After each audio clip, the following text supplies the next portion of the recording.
Turn that shit up, man.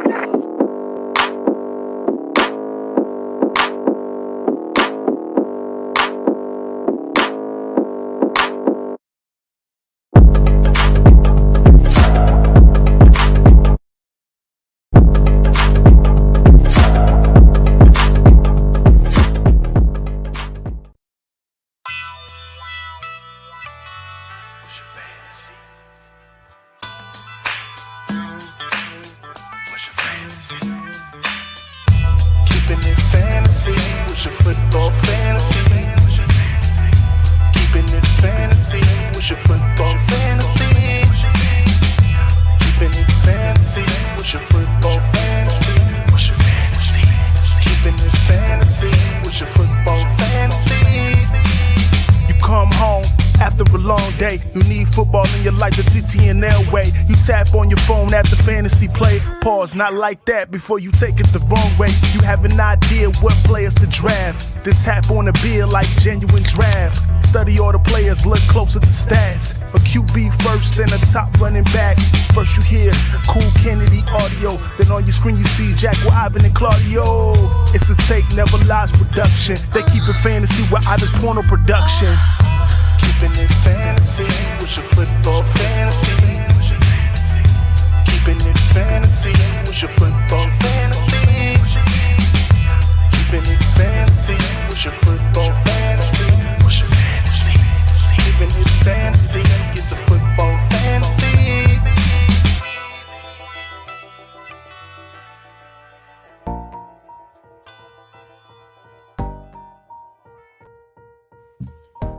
Yo, this is Claudio the Barber, and this is TTNL's Keepin' It Fantasy. Once again, we're back after a crazy week. We had the who's who in fantasy leaders in week 2. Week 3, it's the who? Who's these guys? Who are these guys coming out of anyway? Let's get to it. Let's bring on Chris Jackle. Here he is. I got him laughing. Who? Who are they? Who are these dudes? That's exactly right. What's up, Claudio? Hey, Ivan. What's up? What's up, Jackal? What's up, Claude?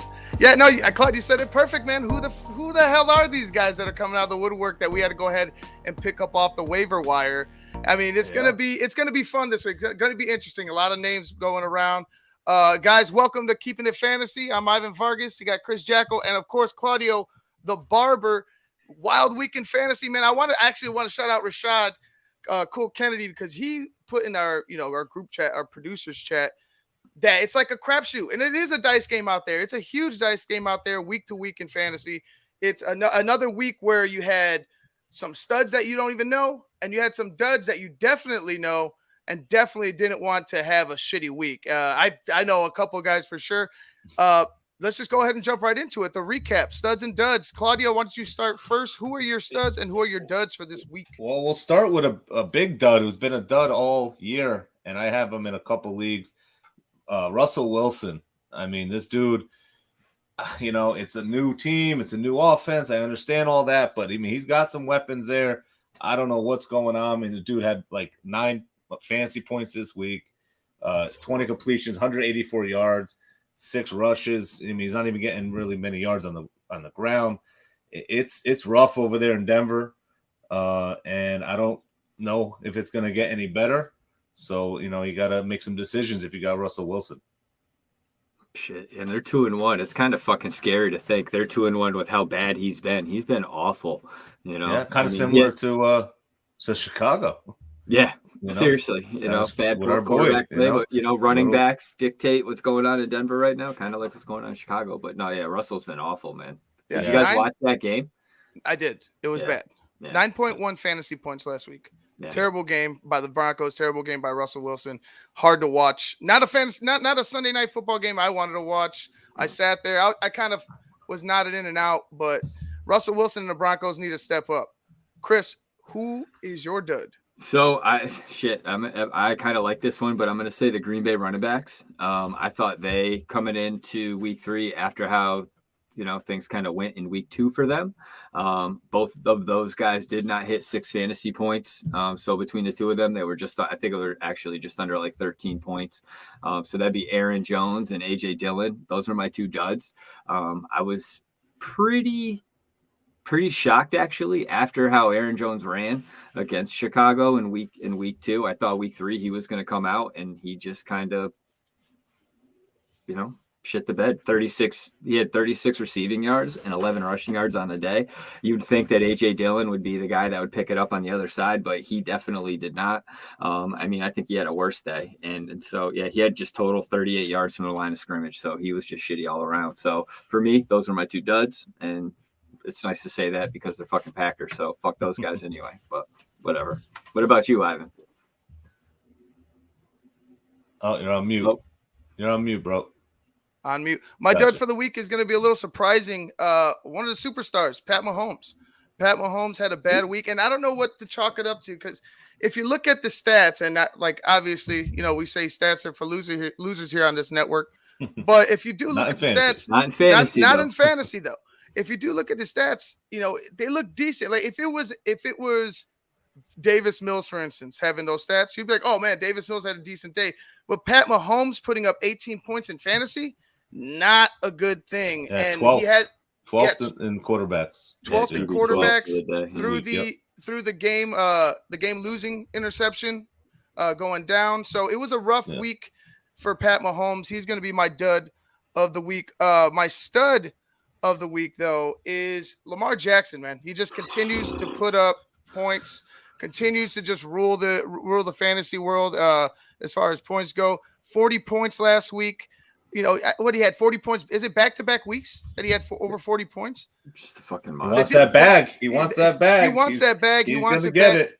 And like, don't get hurt. It's just been an impressive run for Lamar Jackson. You got to give it up to him. I don't know who's on pace right now. Even Josh Allen and the Bills, they kind of that last game they were a little bit sus. They kind of came back down to earth a bit, but so far Lamar Jackson is head and shoulders above the rest of the competition. Oh yeah, he's got 100. Well, this is in the TTNL league, but he's got 134 points total for the season. So Josh Allen is second in 112. Okay, I'm going to piggyback both of you because I think it makes sense to add this that his last 2 games, his 82 fantasy points, depending on which kind of league you're in, is the most fantasy points in a 2-game span since 1950. I mean, that's fucking insane. So that's pretty impressive. So what they were playing fantasy? I know. I was going to say they had fantasy in 1950. Hey, you were doing it back in fucking pencils and shit, but just based on the stats, that's what it said here. I want Jim Brown. Yeah, exactly. I want Jim Brown. Yeah, give me Jim Brown. Franco Harris. I fucking love it. That's beautiful. But no, I saw that and I was like, I'll jot that down. I thought that was kind of interesting. So that's pretty wild. That would be. I wonder if anybody's ever done that, like an all-time fantasy team. Like go back and like I'm Peyton. Sure they didn't have to. I mean, imagine the fucking points Peyton was putting up. There's our segment next week, man. We got that. No We're doubt. gonna put that's in the bag. We're gonna look that up and we'll come up with our all-time fantasy team. Not bad. Let's keep the studs moving. Yeah. Claudio, who you got for your stud? I got it pains me because I got a lot of shares of ETN. I liked ETN a lot, but this dude James Robinson is getting a lot of the shares, the carries. He's getting 58% of the snaps. Dude has 5 total touchdowns on the year. Last week he had another touchdown, went over 100 yards. The dude is looking like he's the number 1 over there. So and that Jacksonville offense is clicking on all cylinders, and he's looking good for sure. What do you think, Chris? I like their schedule too, though. Coming up, I was just trying to find. Unfortunately, they play Philly next week. Well, they got a tough matchup next week. They do. Houston, Indy, then they have the Giants and Denver. So they actually play some tough defenses at 3 out of those 6 games. But I kind of like that pick, man. He's definitely making people happy because he didn't go high. No, I mean, he's making he's people happy. Value for his draft status, like where you got him. I mean, he's fucking definitely outperforming. He's a monster. Definitely caught people by surprise this year too. Mm-hmm. Fucking everybody had the ETN stock, and it just is like, what the fuck? So yeah, you're ETN, right. I liked him. I think he's explosive, and I thought he was going to be used in the passing game a lot more. But I don't know. It just seems like they like this kid Robinson more. So Robinson is. I mean, they're both relatively young backs. You know what I mean? Like it's a good problem to have. You just hope ETN in the amount of time that he has makes some significant plays. Like you have to have some splash plays. You'll get more playing time. It's just you got 2 young backs that are hungry. Competition. The cream will rise. So True. I like that. James Robinson is a good back. Yeah, he's third in the league right now for running backs and points. Only Barkley and Chubb are above him. Barkley, my guy. Barkley. That's another stud. Another stud. I mean, we could, he's back to his old self. Yeah. And it's awesome to watch him run. He's a very entertaining runner. Yeah. He's just very he's easy on the eyes. The dude is like fast and strong, and he could just break that shit off at any time. And that dude's a stud. And just this guy here, Mitch 2.0, the quarterback. Well, he's 0-9 on Monday Night Football. Anyway, that's not fantasy related, man. I apologize. Let me fucking shut the fuck up. My bad. And we got people in the chat here. Yeah, Devonte Smith, another stud this week. I mean, again, Philly, another offense that's firing on all cylinders. Yeah. Devonte Smith is definitely being helped out with having A.J. Brown on the other side. He went without a catch in week 1. To believe that and to see his numbers over the the last 2 weeks, he was fucking pretty nasty. I mean, I'm almost positive he didn't have a catch in week 1. Yeah, we were talking about him maybe being the odd man out in that offense, and then I mean, lo and behold, that offense has so many weapons. Just watching it, the Eagles are legit Super Bowl contenders. Hurts could be an legit, no doubt. And just the amount of fantasy points coming up from that team. Pick up an Eagle. I mean, except maybe the running backs. Maybe be cautious of the running backs. But pick Miles up Sanders. If you didn't pick you up an Eagle, you messed up. No, I have AJ Brown in one league. There you go. All right. Yeah, so any more studs? We got any more studs? We're good? I'm going to say it, man. I'm going to fucking come out and just say it. Khalil fucking Herbert is a stud this week, man. I mean, this week for sure. Definitely taking advantage of an opportunity. Montgomery gets like 3 carries, I think, and then gets hurt in the first quarter. And this guy steps up to be running back 1 for the week. I think in our league, he had 32.9 points. I mean, 20 carries, 157 yards. I mean, fucking straight up. I mean, AB, you're right. He was a fucking monster. I mean, he was a beast. You can't get off. You can't get over that. It's just the numbers show. Look, the guy gets in games and he performs, and he's not rostered he's rostered in less than 60% of leagues right now. So he's a guy that we'll probably talk about later on, like in terms of a waiver wire pickup. But this dude was my stud for the week. Surprising, shocking, I'm sure. But, I just think it's somebody that you're going to probably want to rely on because we just don't know with David Montgomery too. Moving forward, they have, like we talked about before we came on, we just don't know because they haven't really said it's day to day. But what's that? Is that fucking injury speak in the NFL, or is it really just day to day? I mean, we don't fucking know at this point. I mean, listen, let's be real. I mean, I always said when I first saw him run, he runs a lot like Montgomery. He's very similar skill sets.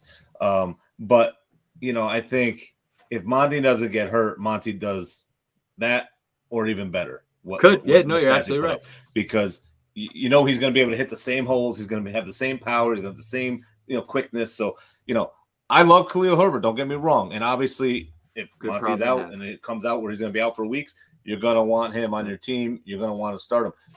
But going forward, a lot of people are going to obviously want to pick this guy up in the waiver wire, which you should if you can. But if you're in a fab, I mean, I don't think you want to spend crazy amount of money on him because when Monty comes back, if he only misses 1 week, Monty comes back. I mean, Khalil will still get some touches, but he's not going to be doing what he just did this week.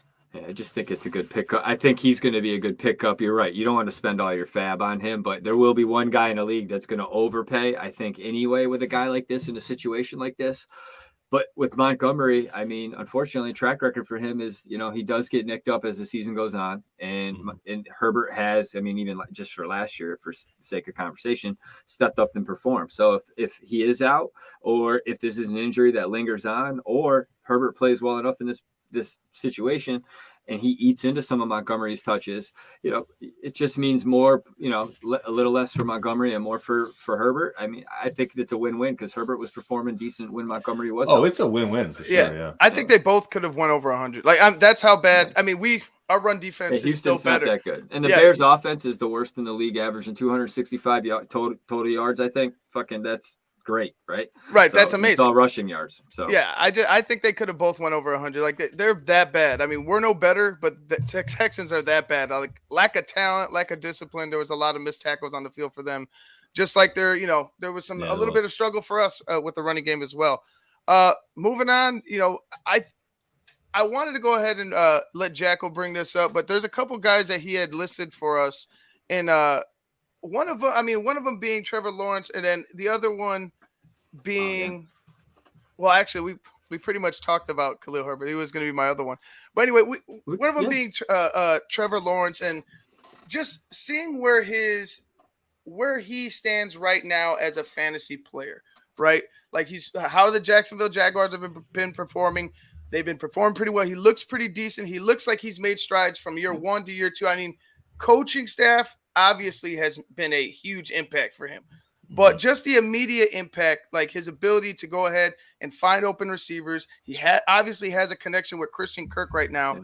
Talking about Was Trevor he a waste Lawrence. of money? What do you think? Do you think Christian Kirk is a fucking big overpay now? I don't, man. To be honest with you, I was one of those guys that I don't know why they would have gone that route, but seeing how Christian Kirk plays, man, and just seeing that connection right off the bat with him and Trevor Lawrence, Trevor Lawrence looks like a guy whose trajectory this season could be through the roof, and the way that the Jaguars have been playing, yeah, I could see play. I wouldn't say playoffs yet. I would wait another month, but. You're onto something, though. You're not wrong. He could lead the Jaguars to the playoffs, no doubt. I agree. I definitely agree. And he's sneaky good this year. I mean, giving you 16 and a half. I'm just trying to bring it up here. 22 and a half, and then 31 and a half for fantasy points over the first 3 weeks. That's pretty good numbers for a guy that's available in almost every fantasy league right now. So if you're streaming quarterbacks, that's a dude to think about scooping up. But yeah, he's a guy, to your point, fucking Ivan and Claudio, I'm sorry to interrupt. I just think the beefed up receiving core, and just more importantly, you hit the nail on the head, the coaching staff, and just establishing a culture and a fucking offensive mind that knows what he's doing in the pro game. I think Doug Peterson is perfect for Trevor Lawrence, and I just think it's what's going on over there in Jacksonville. You're right. They could be a fucking playoff contender. The NFL is all about parity. It's not always, teams make it when they should. Well, they could very easily win that division. Yeah. So, right. I mean, that division is wide open. Tennessee and Indy, obviously the main. And I agree with if it were a split, Zay Jones. He's one. Dude. Right now, Kirk and Zay Jones are one of the top duo receivers in the league, fantasy-wise, stats-wise. So, we'll see how, again, like I talked about James Robinson. I mean, they got, and then their D, their D is legit. Their D is playing legit. Listen, not to jump to start and sits, but this is a huge test for the Jaguars coming up. They're playing the Eagles. They're playing the Eagles. The Eagles, Philly, right? They're playing the Eagles are playing the best ball on both sides of the ball in the league. And if Trevor Lawrence can go out there and have a good game, fantasy-wise, stat-wise, I'd be shocked. I'd really be shocked. I mean, not saying that the Jaguars can't win the game, but Lawrence himself this week, if he doesn't perform well, or if I'd be shocked if he does perform well. Oh wow, okay. Right. Oh yeah. I think they're going to be down, and I think he's going to have to throw. I think the Eagles put the kibosh on the Vikings. Yeah. Justin Jefferson went ghost, right? They put Washington. They might not be the best team, but Carson Wentz was slinging that. To that ball, to Samuel, to Dotson, to all these receivers, and they put a kibosh on them too. So it's going to be a good test for him. If they could keep him upright, I think he could put up some fantasy points this week. I really do. I think team. I think Jacksonville's you're right. I think that they obviously have a better running attack. You know what I'm saying? But with that front of the Philadelphia Eagles, you know what I mean? It's tough to run on them. It really is. Wait, you're saying Jaguars you think have the better rushing attack? Oh yeah, I think they do. I think they have a better offense. I think they have a better. I think they. You gotta add in fucking Hurts. Yeah, but I'm talking about who are you comparing to? Minnesota and I'm just talking Minnesota and Jacksonville. Comparing them to playing Eagles. I think the Jacksonville's a tougher opponent for the Eagles than Minnesota is for the Eagles. That's what I'm saying. That's what I was trying to say. Correct. They have a. That's just me. I know Justin Jefferson and Dalvin Cook are no slouches. No, but I just think they have a better receiving core, and I think they have more depth at running back. That they use more weapons. I just think Jacksonville is probably a better, coach team right now. I think Jacksonville's receiving core is better than Minnesota's. I think Zay Jones and Christian Kirk are doing better this year than Justin Jefferson and Thielen. Oh, they're doing better, yeah, right now, and I think that's just why recency bias probably. To be honest, Claudio, right. But I feel like even with ETN, they just They look a little bit better. Minnesota, they got Dalvin Cook, but they're a little bit banged up. They looked a little bit shaky against, even though they got the win, a win is a win. They still look a little bit shaky. Like they're not a team you really 100% trust. But that running attack of Jacksonville just might be a little bit better. That's all I'm saying. Yeah. Plus they got Would Marvin you pick Jones, up Trevor Evan Ingram. Lawrence? Would you pick up Trevor Lawrence over Stafford and Goff? I like Goff, man. I do like Goff, but I'm slowly becoming a Trevor Lawrence fan. I mean, I think he's a guy that is coming into his own in the NFL. He's maturing and turning into the reason why he was drafted number one. His numbers and his confidence in his games and just some of the throws he's making this year are proving that. Fantasy speaking, he's putting up numbers.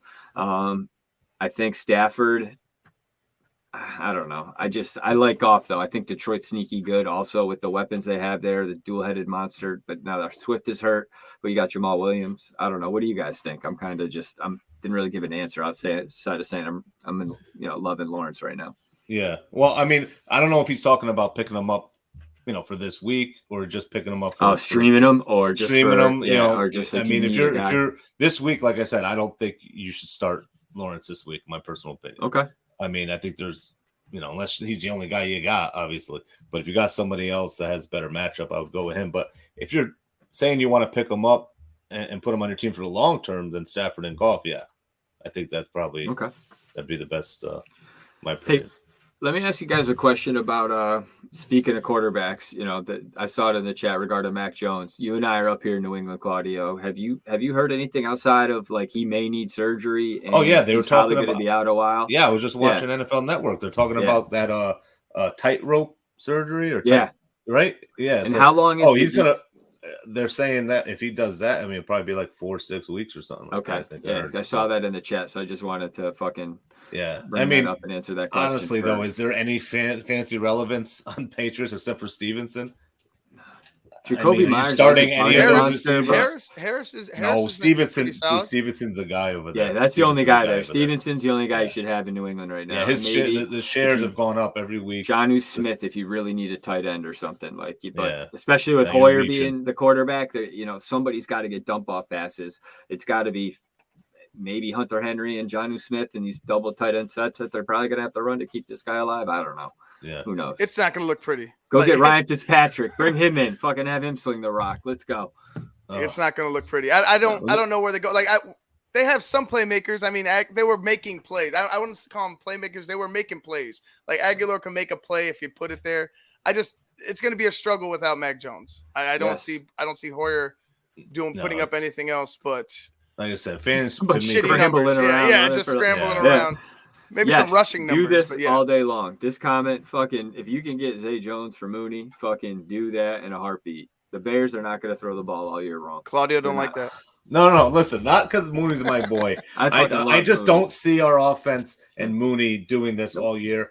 I still think Mooney is still our number one. He will be once they start clicking, be Fields' number one target. Now, again, it matters on context.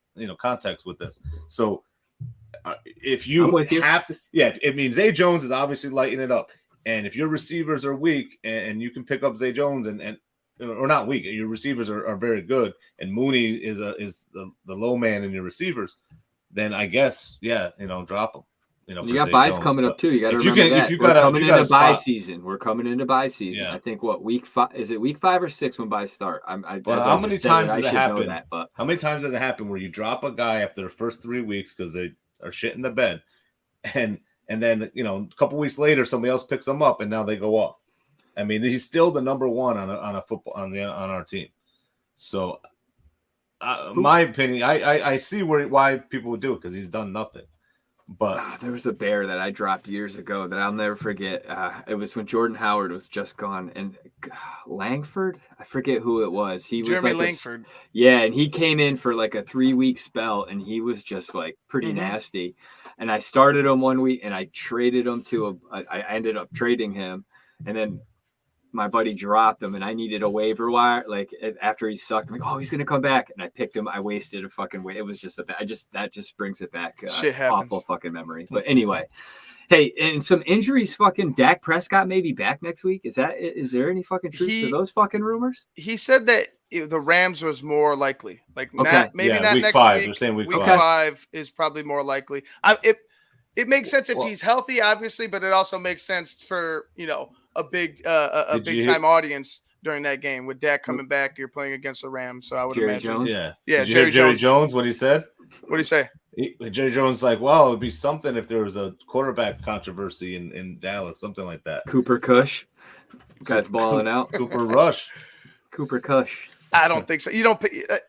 No, not a chance. There's not a chance. Yeah, I don't. You're right. Not Week a 5 chance. is what it's looking like, but yeah, still they play Washington this week. Speaking of injuries, you guys want to get into a few injuries that happened this week? That Dalvin.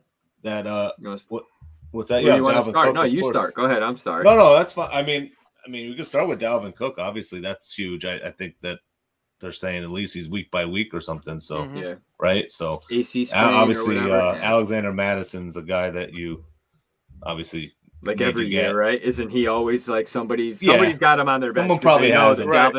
Dalvin Cook's going to hurt his shoulder, and they're going to need somebody to fucking that's just how it goes. Yeah. No, you're right. It's just how it goes with the like. That's part of it though. Like when you tag up, like you said, you're supposed to have like Rodemeyer Smith and not like Damien Harris. But when you try to tag up those guys, like it's almost like a necessity with Dalvin Cook because you're expecting it. Yep. You're Those scared of it. handcuffs, Like yeah. you're scared of the handcuffs. So it's like when you're drafting. I mean, I hate to go back all the way back to the draft. Like in the back of my mind, sometimes is like, man, do I want to draft like the tandem? Like, do I want to fuck around and draft like? And obviously, I would say Ezekiel Elliott and Tony Pollard would be the perfect example. Yeah. You know what Or I'm the saying? Packers guys Like, that I just shit on. I think there's only a Packers guys, couple right. of guys that you can stack that are worth, but Madison is like you're saying, he's definitely a guy that he's that break glass in case of emergency type of guy. But in Minnesota, I think there's just no, like, it's just the fucking, you just open the door. You don't even have to break the glass because they just know they're going to need him, It's Right. like, all right, we need our guy. Let's go, Madison. And he's going to get you fantasy points because they need him in the offense.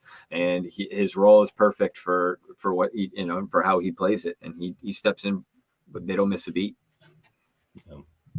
We got another injury that happened last night. Yeah.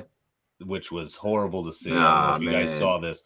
I mean, anytime you see a non-contact injury, and the guy go down with no contact, Turf, it's bro. horrible. Yeah. Yeah, but he was just jogging. The I dude know. was jogging. He didn't even make a cut. It was crazy. They say he's like the nicest guy too in the NFL. Like they're just saying it's an awful sure thing, he is. man. I Yeah. mean, but Sterling Shepard, for people that don't know, Sterling Shepard is out for the season, and that is huge for fantasy wise. There's it's up in the air. Galladay, first of all, if you have him on your team, just get rid of him. The dude is trash.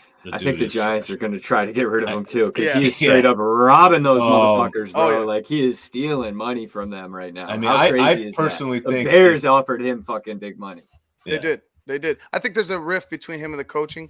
I think the coaches are holding him more Yeah, they accountable. drew a line in the sand with his ass. way more accountable than he's used to, and he doesn't like that. So that's why I think where Galladay's head is. And I honestly, they gave him a shot on two big passing downs, Yeah, and he he dropped dropped them both. Yep. Well, one was behind. It might have been Daniel Jones. I still think he but should have caught that though. right. It In my was opinion, 50-50. NFL wide receiver, I just think he should have caught. But who am I? I never played it down, so So with him being out, I don't know where you guys are at, but I think if you have him and you want to try to pick somebody up on the Giants who could step up, I think the kid Richie James is explosive and he could be somebody. okay.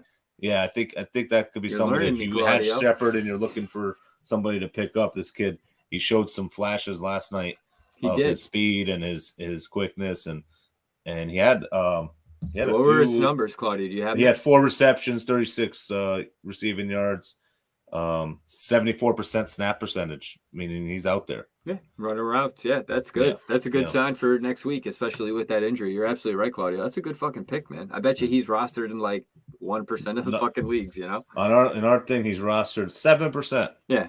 So That's and a you guy kinda- that's a you sneaky spend pick. what, $2, $3? Like, or do you think you have to spend more than that on like a fab? Oh no, I don't think you got to spend a lot on him because Yeah.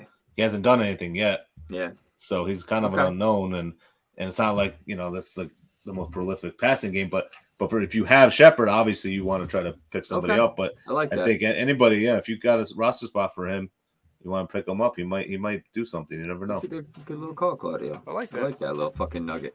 Thanks. Oh yeah. Let's talk about two running backs on the same team up in Detroit. Yes. DeAndre Swift, a little bit banged up. Shoulder. Guess what? Shoulder. Yeah, shocker. I was predicting him having a big week this past week. Didn't happen, obviously. But his backup, Williams, Jamal Williams. Yeah, Jamal Williams. Well, he should have been on rosters anyway. The dirty hip swinging right. He gets motherfucker. goal line carries, Yeah. because it's his job. Yep. Where do you see? And we're gonna do both of them. Where do you see the trajectory of DeAndre Swift this season in fantasy going, and where do you see Jamal Williams' trajectory going? Right now, obviously, because he's hurt, up for Jamal. But as the season progresses, do you think this is going to be a constant? Do you think Jamal Williams is going to start to see majority of the shares? Because there was issues. I know we talk about, they were on Hard Knocks and everything, but there's been some issues with Swift here and there, with how he hits his runs, or if he's seeing the correct hole or running to the right spot. There seems to be a little bit more comfortability with Jamal Williams. He's able to catch out of the backfield. He's able to run his ass off. Like you said, him swinging them hips must be doing some type of work, because he's able to go ahead and do everything on the field for the Lions. I just feel like right now, DeAndre, you're going to start to see a little bit less out of him. I think he's going to start to trend down. What do you guys think? No, I agree. I mean, obviously, the injury is the main issue. So if his injuries is keeps bothering him, Jamal Williams is going to be in there. And if Jamal Williams starts going off, I mean, yeah, you might see a switch. But I mean, up until he got hurt, I had it up. Hold on real quick. DeAndre. So yeah. Before he got hurt, I mean, the first 2 weeks, the dude was putting up some points. Hell yeah, 28 points. He's a week PPR 1, monster. Yeah. So I see what you're saying, Ivan. I mean, I think Williams always, I thought, had a role in fantasy because he gets so many goal line carries. So he's always going to have that chance to get you a touchdown and give you some points as a flex guy. So, but I think, again, it depends obviously on the injury. So it's tough to say.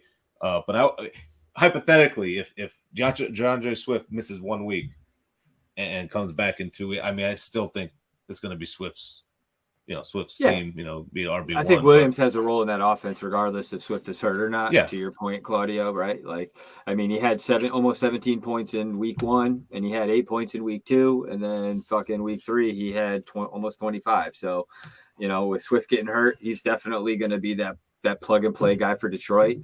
And you're 100% right. Even when Swift comes back, it'll be Swift's job, but who's going to sneak the red zone snaps? Williams, right?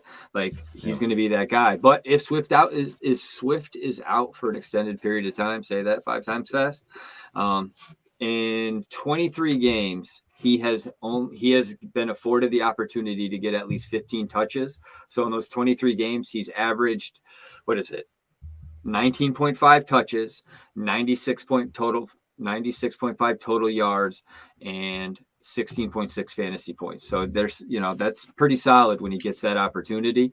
That's the consistency. So if he's going to be in there, he's going to perform. So he's rostered in about 44% of sleeper leagues. So you can go out there and get him. Waiver claim, definitely try to scoop him up. Fab, I think you could spend a little bit of your bread to grab him, because I mean, I'd be willing to go 20% of your fab if he's available. What it is, if he's available, he's like almost 50% of your league. So, I think Jamal Williams is a pickup regardless. Just like Khalil Herbert. I mean, I think those two are no brainers if you can grab those two guys. Oh, definitely. Cool. Kennedy wants to know. Yeah, he's just about to bring this up. Go ahead. Do I start Jamal Williams or Mixon, or start both with Williams in the flex? I mean, I'm staying away from Mixon. Are you? I mean, he's not. Mixon's hurt. His ankle is. They don't know yet. I just think it's scary. It's too early to tell, and that's what sucks about Tuesday, Rashad. It depends on who else you have. Cool, Kennedy. Who else you have to start instead of Mixon. Get Perrine if you can, scoop him up, and then that's a better fallback plan. And you could go, all right, I'm going to ride with Mixon if he's healthy. If not, I can throw Perrine in there. Perrine's rostered in 3.7% of the leagues too, so you could go scoop him up and not have to fucking sweat. Mixon's out. Good call, yeah. But do you like Jamal Williams? Like, in that situation, who would you take out of those against two? Seattle. They're going against Seattle this week. So, I mean, they're not a really great run defense. So I would definitely start Jamal Williams if you have him on your team. Okay. Yeah. Jamal Williams all around. Oh yeah. Alton Schultz, last injury, I'm just thinking off the top of my head. He hopefully comes back this week, so you hopefully can get him back if you've been streaming tight ends like I have, because he's fucking out and fucked me over this week, but whatever. Not going to complain. Shit. How'd you guys do this week in fantasy? How were your fucking leagues, Were you a dummy and left Keenan Allen in your lineup in a couple leagues like I did because you were too fucking busy? No, actually, I did pretty well. Yeah, I won in one league. I'm in 4 leagues. I won in one, and I lost in the TTNL league by a few points, which was a little upsetting. But what are you going to do? Again, it's a week that, like I said at the top of the show, man, it's a week that so many big names did nothing. And these guys, like a dude, Mac, Return of the Mac, and fucking on the Raiders, this dude Hollins comes out of nowhere. Your boy, bro. But Hollins, he could be one of them 1 week wonders though. He's second. He's second right now in targets on the Raiders. He's second. But Hunter Renfrow has been out, so I understood. But like he's carving himself a little bit of a fucking little thing with him and David Carr. I think he could have a little role in that offense with the way he's performing. But you are right, Ivan. We haven't had Claudio. We haven't had Hunter Renfrow, who is the main focal point of that offense. So. And I think that's only going to benefit Devonte Adams too once he comes back as well. Yeah, I had a guy bench or keep on the bench, David Njoku, and who's the other? He had another running back. He had another 20 points. Let's just say that. So David Njoku had a big week. He had over 20 points. I was nervous at first at the beginning of the week. The trajectory didn't look good. I wasn't expecting my team to play well. But you know what? I got Christian Kirk, and we mentioned him before. That guy just continues to be solid for me. Continue to put up big points. So I'm good. I'm good right now. I think I lost in my other league though. I couldn't recall. I think I did lose by like a couple points. Okay. I didn't look at. I pay more attention to the TTNL league than anything. But do you? Yeah, it is what it is. Yeah. Sleeper's a great app too, man. I have 7 leagues on the Sleeper app, I think. And you're an addict. Well, I don't fucking do a fantasy show. I gotta fucking gotta. The best thing about being in so many leagues, I was thinking about it today when I was looking at some stuff, is like I have a team where I'm 0-3, and I have teams where I'm 3-0, and I have a bunch of teams right in the middle. So I get to like have different strategies for. I'm trying to trade in one league. I'm doing fab in 3 other. Like it's been fun, but so if you suck in a couple, you try to do some roster flipping and make some trades. So. I've been killed by some injuries, but yeah, I definitely do a few too many leagues. So don't tell anybody. I think it's all right. I think we got Drunk Cars in the chat. I think so. I thought so too. I think Drunk Cars is in the chat. Hey, look at it. It could be Drunk Cars. We love Drunk Cars. We love regular cars. We love cars. I love all the cars. We love all of your personalities, bro. The way he was showing the love, I was like, man, I got to get some of what he's drinking. But let's go. Video games. Yeah, let's move on. Let's go to start and sits. Claudio, let's have you start first. Who are you starting? Who are you sitting this week? So I'm starting this guy that I talked about at the start of the year. He's on a couple of my teams. Damien Pierce. We just saw him go against us last week. I think this dude is the real deal. I think he's a really good running back. He's going against the Chargers. Chargers have some injuries on their defense. Bosa is out. They got cornerback Johnson's hurt. A few other guys. I think Damien Pierce is a good guy to start if you have him in your lineup. He's really, to me, he's an RB2, no doubt, right now. So to me, there's only maybe 10 or so running backs that you want to start over him. Okay. Yeah, he's the dude I think is for real. You saw how he ran, and he's a hungry guy. So that's one of my starts. You guys want to go? You want to go, Chris, with one of yours? Sure. Yeah. I'm going to surprise you. I think, it's a name that you probably won't hear. The only reason I'm bringing this up is because of being in so many leagues, I have some quarterback injuries. And I think a guy that you may want to look to start right now is fucking Geno Smith this week against Detroit. Detroit's defense has given up an average of 23.6 fantasy points this year so far. I think Geno coming off a week where, he hasn't been all that bad. He, week 1 and week 3, he finished with 17.2 and 18.9 fantasy points respectively. So like he has that potential. Compound that with the fucking shitty ass, the Lions who have been struggling against the pass. I just think, and it bodes well for a good day for Geno Smith. I think that game could actually be a shootout, so it could be a high-scoring affair, and that just looks like more fantasy points for Geno Smith. So he's my start this week. Yeah. I agree with that, man. I think that's Yeah. a great pick. I think that's a great pick. I mean, you saw last week him and DK starting to really, and Lockett. He's starting to connect with them, and those two are unbelievable receivers, obviously. Yeah, and they're going to be down, so they're going to have to throw, right? Like you figured that. I don't know. Yeah, it should be a shootout. It probably will be a shootout, and that's great for fantasy. Yep. Shootouts are great for fantasy. What about you, Ivan? No, I was going to just add a little bit to that. The Lions are giving up over 60.5% of the passes are completed, and then they have about 797 yards given up total or through the air. Excuse me. Damn.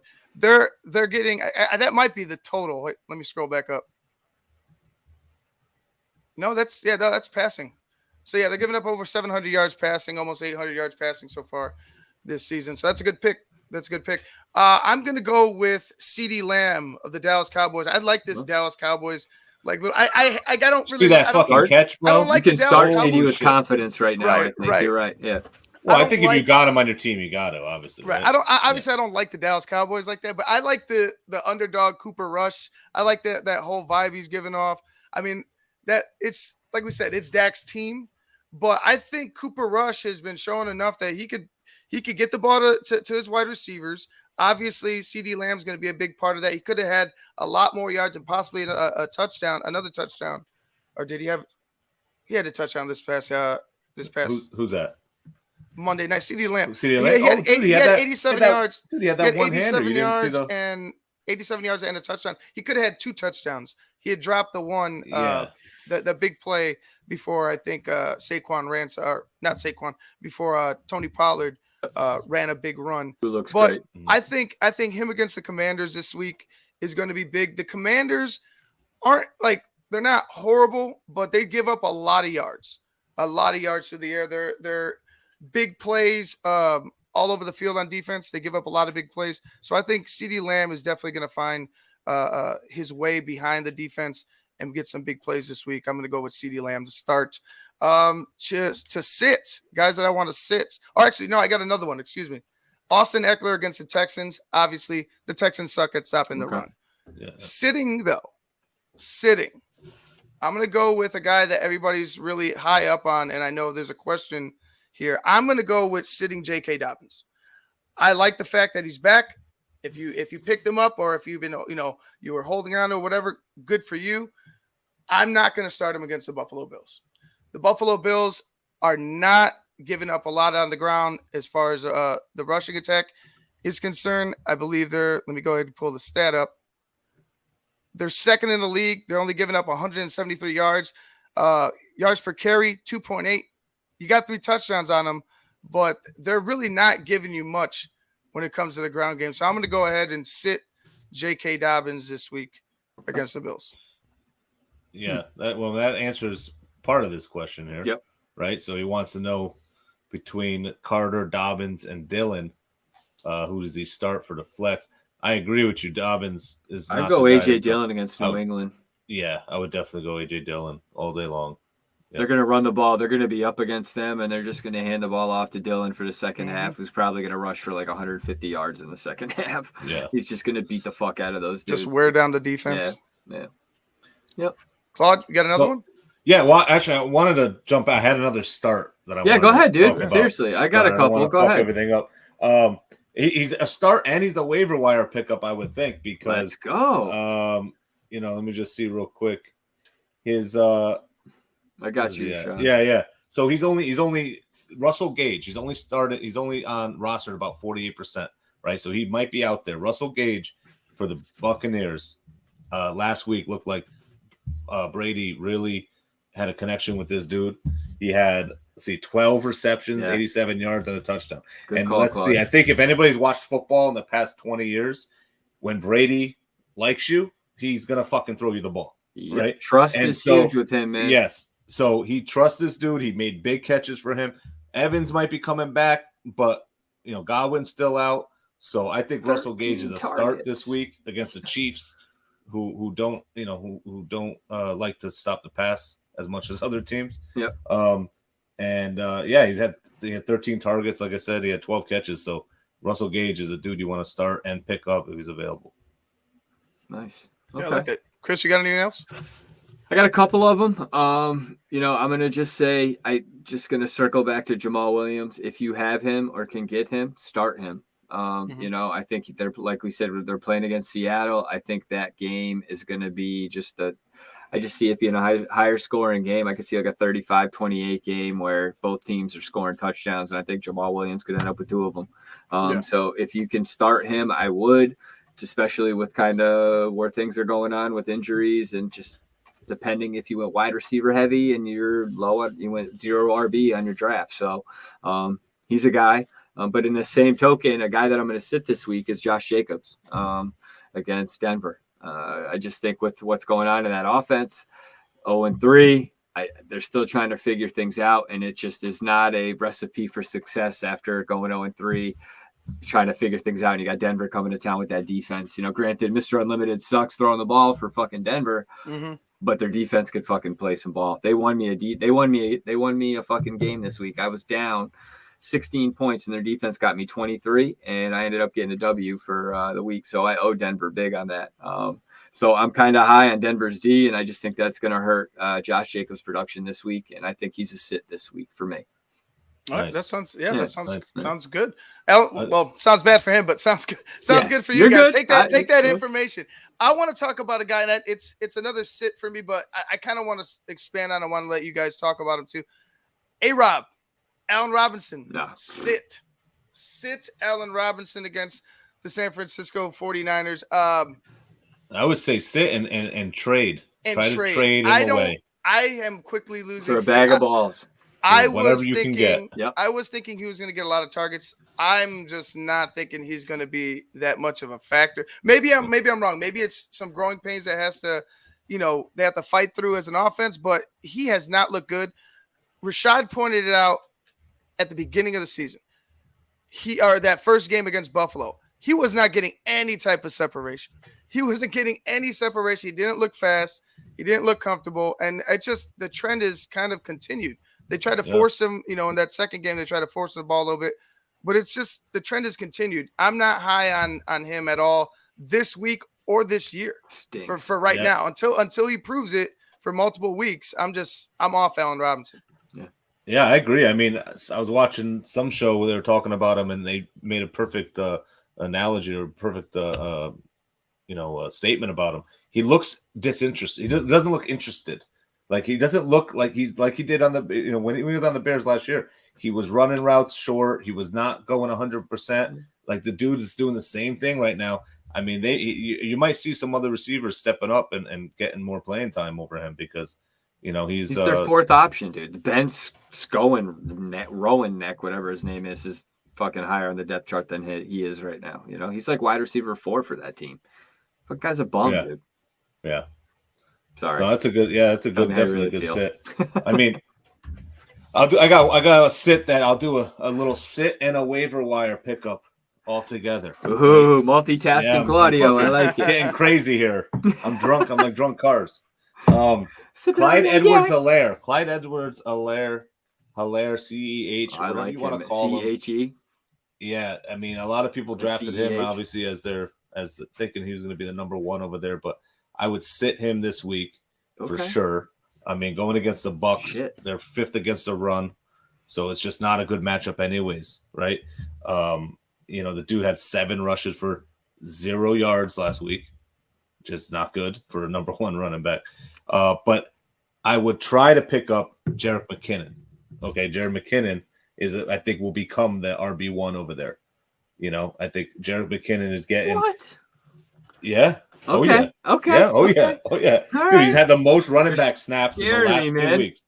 He had the most running back snaps on that team in the last 2 weeks. So he had more snaps. He's out there more, and he ran a route on 50% of Mahomes' dropbacks. So he's getting looks in the passing game too. So I that's just where I see things going. I was never a big Hilaire's been a big surprise this year. He's averaging 20. He had 23 points week 1. He had almost 20 points week 2, and he had 16 points last week. I mean, he's still putting up points. So I mean, I guess. But as a running back you can't have 7 rushes. I mean, 7 rushes and 0 yards is not cutting it. I would say the gameplay kind of dictated what was going on, but Darrell Williams is definitely a better option out of the backfield for catching the ball. I definitely agree with you there. No, and if they got Jerick McKinnon, I'm sorry, he is definitely a better option out of the, for catching the ball in that backfield than our boy that I'm defending here. But I like his production, and I'm kind of defending him because I have him in a couple leagues. So I'm like, dude, no way. I'm looking at it. I'm saying sit him. But I'm not saying like drop him and get rid of him. I sit him this week. But also get Jerick McKinnon on your team because he might. So handcuff. I gotcha. Well, sorry. Yeah. Sorry. Gotcha. We get it. Jerick McKinnon. Sorry, I wasn't trying to say you're wrong. I'm just saying, wow, you surprised me with that one because I'm looking at my roster. He said that's a fucking horrible idea, Claudio. That's what exactly. You don't agree with it. It's okay. I'm gonna go in and put a secret name in the chat, and I'm gonna fucking comment about everybody. You also said to sit Montgomery when he went off. So you can't get him right every time, man. Cheers. Cheers. All right, who do you guys got? One of the people were talking about Romeo Dobbs in the chat, man. A lot of questions, Yeah, we got some great questions too in the chat. I think he's a guy that he's rostered in about a quarter of the leagues on Sleeper. I think he's a guy you can go out and get. Not going to cost you a lot of money on Fab. And speaking of trust, you had brought that up earlier with Tom Brady. I think the same thing speaks for Aaron Rodgers, right, Claude and Ivan? Oh yeah. I think, he had 22.8% of the target share, and I think that's only going to grow with Rodgers with respects to Christian Watson being out. You don't know how healthy Allen Lazard is. I know he is healthy. He's going to be playing, but you just don't know what you're going to get out of him yet. And I think that kind of puts air in fucking Romeo Dobbs' tires, man. I don't know. What do you guys think? Yeah, I totally agree. I'm looking at his stats right now for the season. He's got 14 receptions, and Lazard has 6. For the whole season. So I'm not high on Packers rookies at all. Like I drafted Christian Watson thinking I dropped him very quickly. He's just been hurt though, man. I think he just got hurt. But honestly. I think the question is this. The question is Aaron Rodgers has to have a number 1 target. Yeah. So who's his number 1 target? Romeo Dobbs. I agree. I disagree. I think it's Dobbs. I don't know. Dobbs has had his moments, but he's also had his moments where it's like, hey, what the fuck was that? You know what I'm saying? I'm higher on Dobbs than I am on Watson. I'm just higher on Lazard than I am on Dobbs. I mean, Lazard has a better relationship probably with Rodgers just due to the tenure with the team. And, I know he speaks highly of him in interviews and such, but, if Rodgers is getting more production out of Romeo Dobbs as the season goes on, I just think, proofs in the pudding and, money talks and, and stats for fucking fantasy help us. And I think that helps owners, Dobbs owners anyway. But you could be right. It could be Allen Lazard, but either way, I hope they lose every fucking game they score 30 fucking fantasy points in. So fuck them. Fuck the Packers. Yeah. Next. Sorry. Yeah. I thought we had to bring up Dobbs because there was a lot of questions in there. Don't do that, Logan. I wouldn't do that. Oh, you did fucking left out the Tyreek Hill part when you wrote that. Wait. Hold on. I wouldn't trade Eckler and. You're trading? You are trading for Josh Allen? Is this what's going on? Like, we gotta wait for him to answer that. Listen, honestly, I wouldn't. Even if it was just Eckler, I saw he said it before. Just Eckler for Josh Allen. I mean, again, it depends on who else you have for running backs. I mean, if you got 2 other good running backs to start, then I think Josh Allen obviously is going to be putting up a lot of points, especially in your TTNL league. Yeah, you're in a TTNL league. You're getting 6 points a touchdown. You're going to want Josh Allen on your team or Lamar Jackson, of course. Lamar. But because Eckler obviously has been a disappointment so far. And that's another injury you got to worry about. Slater. Wasn't that their big tackle? He tore his bicep. Rashawn Slater. Yep, you're right. So, but I mean, obviously with Herbert too. I mean, that's another injury that he was my other sit this week. By the way, that was my last sit. Was Justin Herbert. Just so you guys, that was his injury is obviously they're playing Houston, but I still think they just. You see, they left him out there last year, last week. Houston is averaging. They're giving up 10.4 fantasy points to quarterbacks this year. Like they're locking down fantasy quarterbacks. Granted, Justin Fields played like a fucking bag of dirty balls, but whatever. They just get bad quarterback play out of those dudes. Yeah. Houston's making things happen over there. Lovey Smith, and it's just kind of crazy. So that's why I felt that Justin Herbert was going to be a sit this week, but compounding that with the fucking, Well, I think the injury is the main thing. If he didn't have that injury, I wouldn't agree with you, but that injury definitely is bothering him. I mean, he made some throws last week you could tell with that injury, but you can tell he's not 100%. And I mean, I can only imagine him getting hit is going to only have a chance of making it worse. I mean, right? He's got a cracked cartilage. I mean, I'm sure that can get worse. So, yeah, they're gonna go heavy run this week with Austin Eckler. That's why I was thinking like, I like the toughness out of the kid, but like you said, if he can't fucking complete the pass, there's gonna be a lot of run, a lot of dump offs, a lot of safer. They could still beat the Texans without really having to go ahead and throw 40 times a game. I just think that just trust Austin Eckler. If you're sitting Justin Herbert, start Austin Eckler. Yeah. So if we ain't got anything else, guys, let's wrap it up. Well, did you want to take someone? We got a lot of questions in here. Waiver wire. Did we get our waiver wire picks? Did you guys have anybody that we didn't talk about on the waiver wire? We talked about Herbert, Madison. Williams. We talked about Hollins already. I have two dudes that I just wanted to bring up that there's no stats for them. And I think it's a perfect opportunity for stash, right?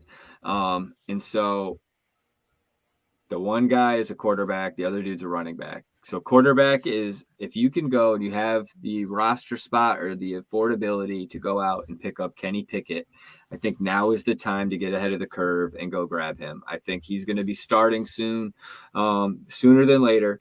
And if you're hurting for a quarter, like you're dealing with Dak or you're dealing with just inconsistent quarterback play and you want to have a lottery ticket in your back pocket, they have receivers in fucking Pittsburgh and their offense is predicated on a pocket passer and with the guys they have. And I just think it is I think you have a dude where you deep could bench.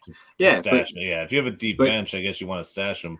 By season, if your quarterback has a late, he's a guy that you could just hold on to and use him in your bye week if you can afford that. But just something to think about, have him on your radar if he is not. And the last one is, you guys both brought him up, J.K. Dobbins, right?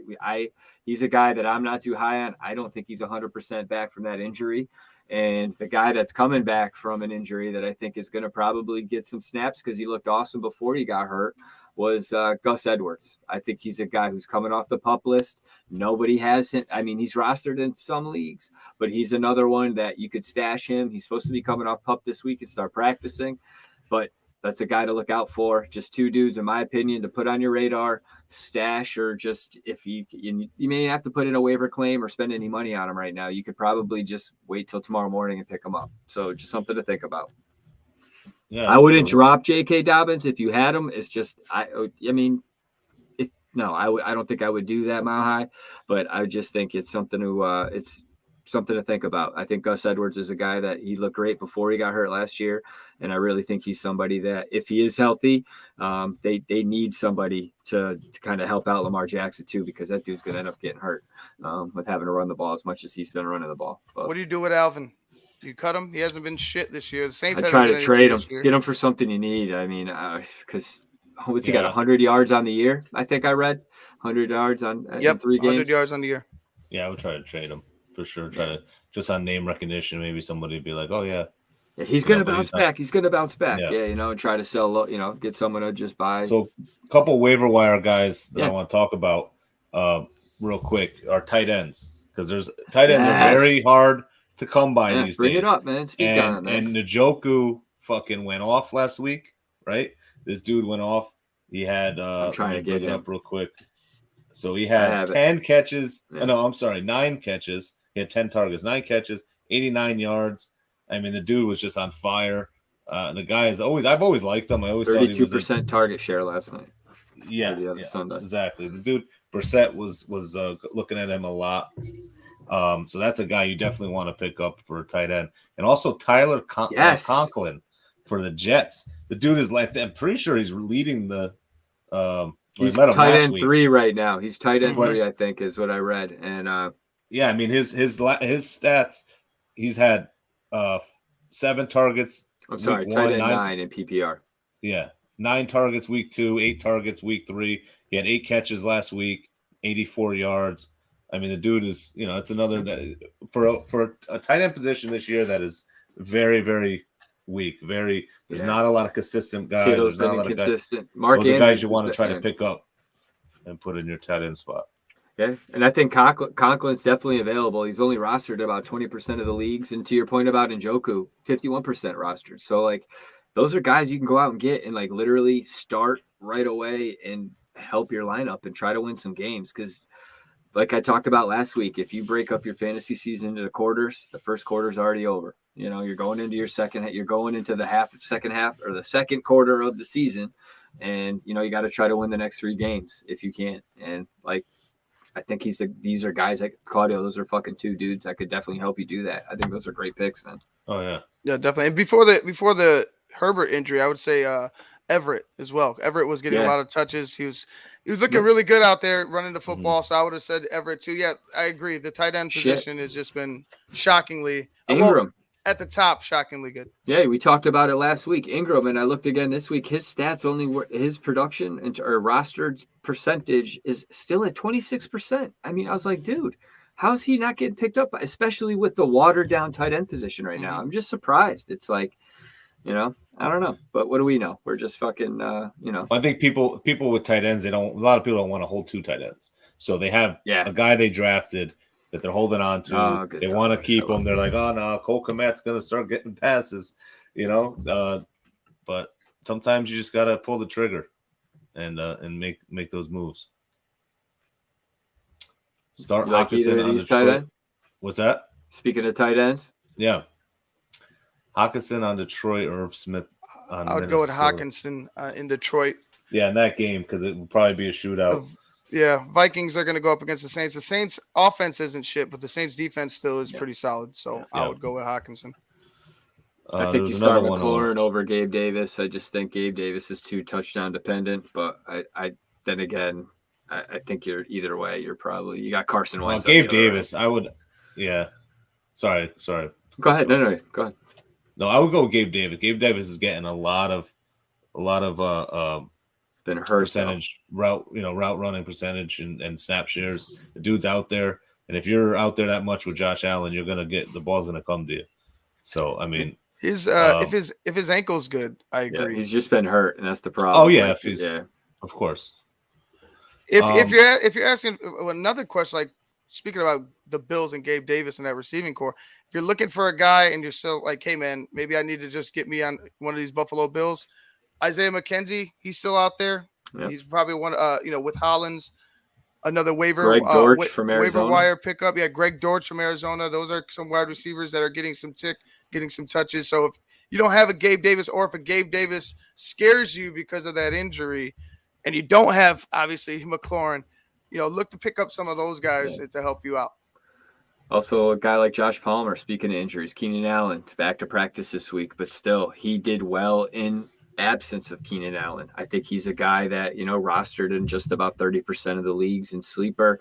I think that speaks to, like we talked about earlier, production while the stars are out.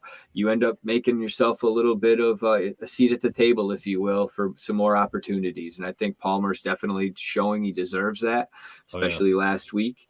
He's like a wide receiver 4 flex option, I think, at this point.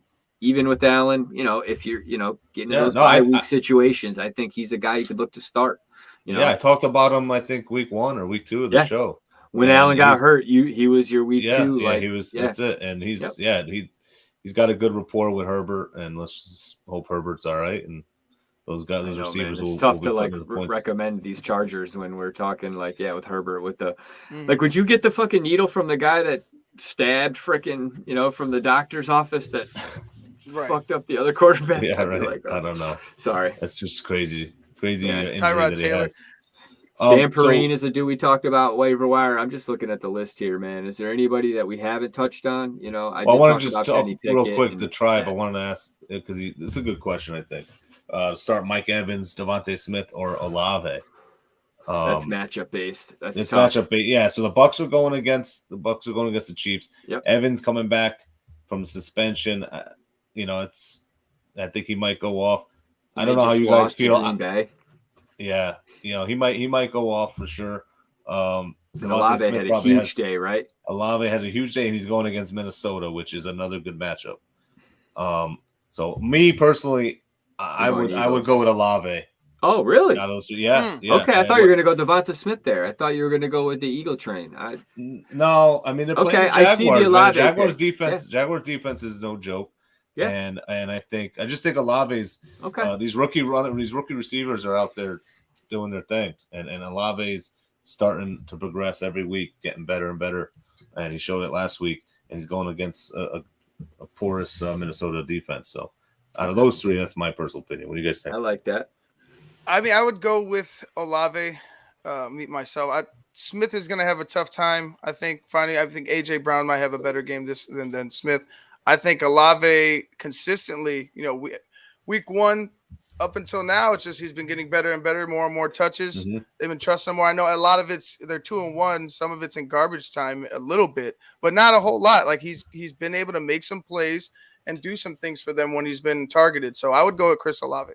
So the only thing I would say is the last time a rookie on the Saints had 100 yards receiving was Traquan Smith in 2018 when he had that little stretch where he did really well. So for him to do it a second time, I mean, that may be challenging just based on the stats and the probabilities. But yeah, I could see Olave being the guy that breaks that mold. He definitely looks the part. He's a dude that I would, obviously wish he was wearing, navy and orange, but, at the same time, right. I could see, I could see Olave being the pick there, but you wouldn't go wrong with him or Devonta Smith, in my opinion. Nice. Yeah. All right. We put in an hour. I like it, boys. Yeah. Sounds good. Definitely. Sounds good. It was a great show. I hope everybody listening enjoyed our back and forth. I mean, listen, we can only put out pretty much our opinions based on what we're seeing, stats, this and that. But it's a crapshoot. Like we said at the start of the show. Cool Kennedy said it. It's like a crapshoot. So sometimes these guys are just, you think they're gonna do something in a great matchup, and then fucking, it just doesn't come true. But that's why we love this game. That's why we love fantasy, right? I mean, you just don't know, and it just makes it interesting every week. No doubt. Get your picks in, get your fab set, get everything ready, because it looks like, what time is it? You got about 53 minutes over here on the East Coast, so get your mind right, do what you got to do, and set your lineup. Get all that stuff situated, man. Because don't forget. Oh, real quick, the Thursday night game is Dolphins-Bengals. Bengals are rocking those new white unis, so watch out. Or not new, but they're all sweet, white, bro. I wanted the Bears to do that shit. I know, right? All white helmet. That should be fresh.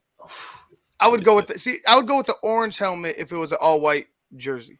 Oh no, you wouldn't do a white helmet with a white bear on it? No? Maybe a blue bear. A blue bear? Okay, that'd be cool too. That'd be dope. I think Shane actually has a mini helmet that's all white with blue. I could have sworn he may have one like that. Not that just randomly throwing that out there, but he's got a little mini helmet collection. But would you sit Herbert for Goff or Lawrence? I mean, with what's going on over there in San Diego with all those injuries? And then we'll wrap it up. I just had one other thing about Sunday's games. But if you're gonna sit Herbert for those two, I would go Goff. You're definitely I like Goff. He's been a model of consistency for fantasy. I got shit on last week for that pick in the chat, but he showed up. He had he only had one touchdown, but if there's an opportunity to do a little more. But hey, fantasy players, do not forget this Sunday. The Jacksonville or the Vikings and the Saints are in London, and that game tips off at 9:30 a.m. So don't forget to set your fucking lineups either Saturday night or Sunday morning when you're taking your dump in the morning or whatever, avoiding your wife and kids or whatever you're trying to do. And get any of your Thursday night guys out of your flex. Yeah. Do not leave a Thursday night game guy in your flex. If you're going to start them, you start them, at their position. Don't leave them in your flex. Yeah. And don't fucking start Ian Allen when you think he's going to be starting, and then don't look at your lineup again. And I did win one matchup and lost one by a lot, so it doesn't matter. But anyway, I digress. Boys, what a great show. Week 3 is in the books. We're going on to week 4. I think we covered a lot tonight, guys. How about you guys? How you guys feeling?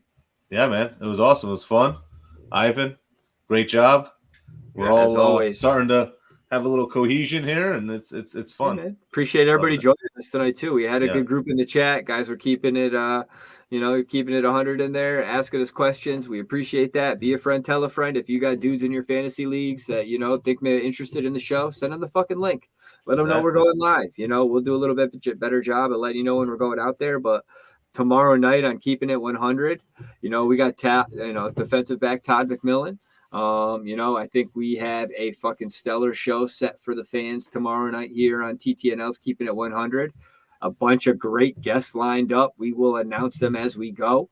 But doing big things here at the network. Keeping It Fantasy is just a little sliver of what's going on over at the network, and we got some beautiful shows that you can hear on the YouTube side, but also on the Patreon side. And if you're interested in that, you should go over to www.thetapeneverlies.com, and that'll directly link you over to the Patreon channel, where you can sign up for just how much is it again, guys?